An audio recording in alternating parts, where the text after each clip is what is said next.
દર્શક મિત્રો, સત્યમેવ જયતે લાઈવ ન્યૂઝમાં આપ સૌનું હાર્દિક સ્વાગત છે। માંડવી નિવેદનામાં આશાની જ્યોત વીએમસી અધિકારીઓએ માં મેલડીના આશીર્વાદ લઈને તાત્કાલિક કાર્યવાહીનો સંકેત આપ્યો। વડોદરા શહેરના માંડવી વિસ્તારમાં ચાલી રહેલી બિસ્માર હાલત વચ્ચે શહેરના વરિષ્ઠ અધિકારીઓએ માનવીય સહાનુભૂતિ દર્શાવી છે। VMC commissioner Arun Mahesh Babu, mayor Pinky Soni અને સ્થાયી સમિતિ અધ્યક્ષે વિશ્વામિત્રી નવસર્જનથી સમય કાઢીને માં મેલડીના દર્શને પહોંચ્યા હતા। અહીં તેમણે પૂજારી અને હરિ ઓમ વ્યાસ સાથે ચર્ચા કરીને વિસ્તારમાં તાત્કાલિક કાર્યવાહી માટે સ્થળ નિરીક્ષણ કર્યું। પૂજારી અને વ્યાસ દ્વારા મહાનગરના પ્રતિનિધિઓનું સન્માન કરવામાં આવ્યું અને ત્વરિત નિર્ણયોથી અપેક્ષા વ્યક્ત કરી। હવે સમગ્ર શહેરમાં સવાલ ઉઠી રહ્યો છે કે શું આ મુલાકાત માત્ર ધાર્મિક સંસ્કાર પૂરતી મર્યાદિત રહેશે કે માંડવીના નવીન વિકાસની શરૂઆતનો ટર્નિંગ પોઈન્ટ સાબિત થશે। માંડવીના દરવાજામાં લગભગ જાન્યુઆરી ફેબ્રુઆરી મહિનાથી નાના મોટા પ્રોબ્લેમ અને મીડિયા રિપોર્ટો તથા લોકલ નાગરિકોની કમ્પ્લેન આવતી હતી। એકાદ બે જગ્યાએ પોપડા પડતા માર્ચ મહિનાના એન્ડમાં એજન્સી જોડે વાત કરી અને ત્યાં આગળ ટેમ્પરરી અને સપોર્ટ આપવાની વાત હતી। એ હેવી સ્ટીલના બોક્સ કોલમ બનાવી અને મલ્ટિપલ જગ્યાએ માંડવીના દરવાજાને સપોર્ટ આપવામાં આવે જેથી કરીને માંડવીનો દરવાજો એ ખૂબ નાજુક હાલતમાં છે એ ઇમિડિયેટલી કોલેપ્સ ના થઈ જાય। એનો સ્ટ્રક્ચરલ રિપોર્ટ કાઢવામાં આવ્યો છે।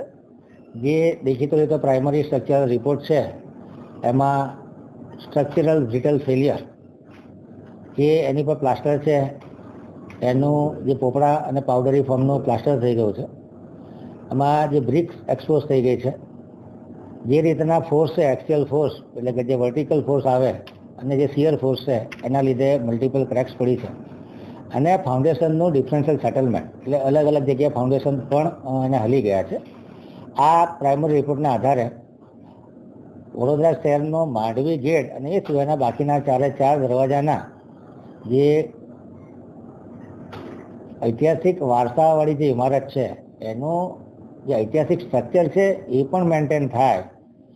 આ ડેમેજ થવાનું મૂળ કારણ શું છે, બીજા કયા કારણો છે, આ તમામ વસ્તુનો સ્ટડી કરી અને એની નીચેથી ગટરની લાઈન પસાર થાય છે, પાણીની લાઈન પસાર થાય છે, તમામ વસ્તુનો સ્ટડી કરી અને એના ડીપીઆર બનાવવામાં આવ્યા છે।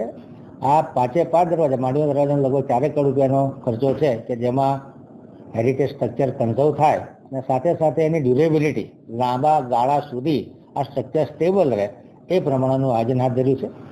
5 દરવાજાના એસ્ટિમેટ લગભગ 10 કરોડ કરતાં વધુની રકમના થાય છે। સાથે સાથે જે આર્કિટેક્ટ આ ઐતિહાસિક ઇમારતોનું રિપેરિંગ કરતા હોય એવા એક્સપર્ટ આર્કિટેક્ટને કન્સલ્ટન્ટ તરીકે નિમણૂક કરવાની પ્રોસેસ પણ ચાલુ કરી દેવામાં આવી છે। ટૂંક સમયમાં આનું ટેન્ડરિંગ કરી અને આ કામગીરી ચાલુ કરવામાં આવશે।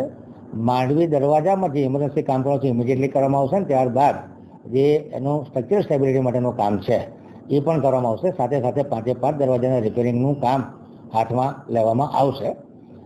જે એજન્સીઓને નિમણૂક આપવાની છે કામ કરતા પહેલાંનો સ્ટ્રક્ચર સ્ટેબિલિટી રિપોર્ટ અને કામ કર્યા પછીનો સ્ટ્રક્ચરલ સ્ટેબિલિટી રિપોર્ટ, કારણ કે ઘણી જૂની ઇમારતો છે એટલે કામ કર્યા પછી પણ એની આવરદા કેટલી રહેશે અને સ્ટ્રક્ચર સ્ટેબિલિટી પ્રોપર છે કે નહીં આ તમામ વસ્તુનો સ્ટડી કરી અને આ કામગીરી કરવામાં આવશે।